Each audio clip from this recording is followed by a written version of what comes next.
কি করছো তুমি? আমি একটা বই পড়ছি। এটা কি বই? এই বইটার নাম হচ্ছে the 7 habits of highly effective teenagers. But তুমি তো টিনেজার নও। আমি টিনেজার না, কিন্তু আমি দুইটা কারণে এই বইটা পড়ছি। একটা কারণ হচ্ছে টিনেজার না হলেও এই বইটা পড়ে আমরা অনেক কিছুই শিখতে পারি, কারণ আমরা অ্যাডাল্ট হওয়ার পরও আমাদের মধ্যে কিন্তু কিছু ভুল ত্রুটি রয়ে যায় আচরণের মধ্যে। মানুষ হিসেবেই সাধারণত আমরা অনেক কিছুতে রাগ প্রকাশ করি অল্পতেই, বা অল্পতেই একটু রিয়্যাক্ট করি। তো এই ধরনের বিষয়গুলো যেন আমরা অ্যাভয়েড করতে পারি সেরকম কিছু কথা এই বইয়ে আছে।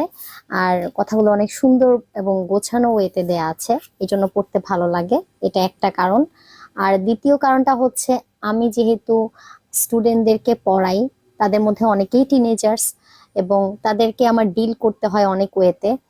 এই কারণে আমার মনে হয় একটা ভালো বই পড়লে এটা থেকে আমি যতটুকু নলেজ নিতে পারবো, কিছুটা আমি আমার স্টুডেন্টদের মধ্যেও ছড়িয়ে দিতে পারবো, তাদেরকেও আমি ভালো কিছু উপদেশ দিতে পারবো। এবং তাদেরকে যখন আমি এই বইটা দেখাই এবং বলি যে তোমরাও এই বইটা পড়ো, তোমরা পড়লে তোমরাও দেখবে তোমাদের লাইফের অনেক কিছুতেই চেঞ্জ আসবে।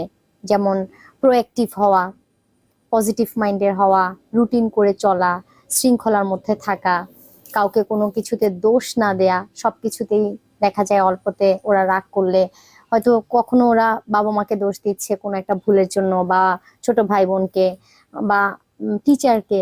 তো এইরকম ক্ষেত্রে আমার মনে হয় এই বইটা ওদের জন্য অনেক সহায়ক হবে, ওদের মধ্যে ভালো কিছু অভ্যাস বিল্ড আপ করার জন্য। তো বইটা আমি একটু দেখাচ্ছি। দেখো, এখানে লেখা আছে the 7 habits of highly effective teenagers. আর টিনেজার্স কারা? সাধারণত যাদের বয়স 13 বছর থেকে 19 বছরের মধ্যে থাকে তাদেরকে আমরা টিনেজার্স বলি। তো এই বয়সে আমরা অনেক ধরনের ভুল ডিসিশন নিয়ে ফেলতে পারি, বা অনেক ধরনের ভুল করে থাকি। এই বইটা যদি রেগুলার পড়ে এবং সে অনুযায়ী যদি তারা প্র্যাকটিস করে ভালো অভ্যাস বিল্ড আপ করার, আমার মনে হয় তারা অনেক কিছুতে নিজের জীবনে ভালো একটা পরিবর্তন আনতে পারবে। Thank you so much.